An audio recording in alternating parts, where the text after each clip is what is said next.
Police आयुक्त राकेश ओला यांनी अमरावती शहर आयुक्तालय हद्दीत वाढत्या दुचाकी चोरीच्या गुन्ह्याचा छडा लावण्याचे आदेश दिले होते।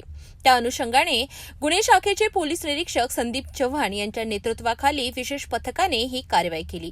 पहिल्या प्रकरणात पोलीस स्टेशन वलगाव येथे दाखल दुचाकी चोरीचा गुन्हा तपासत असताना 22 जानेवारी रोजी गुन्हे शाखेला गोपनीय माहिती मिळाली की चांदूर रेल्वे रोडवरील वुड्स वॉटर पार्क पुढील टर्निंग पॉइंटवर एक संशयित इसम चोरीची दुचाकी घेऊन उभा आहे।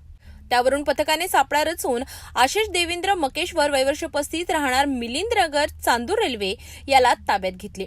सखोल चौकशीत त्याने वलगाव ते अचलपूर रोडवरील शेतातून होंडा डीम युगा मोटरसायकल चोरी केल्याची कबुली दिली। आरोपीकडून काळ्या रंगाची बिना नंबर प्लेटची होंडा डीम युगा 100cc दुचाकी जप्त करण्यात आली असून हा गुन्हा पूर्णतः उघडकीस आला आहे।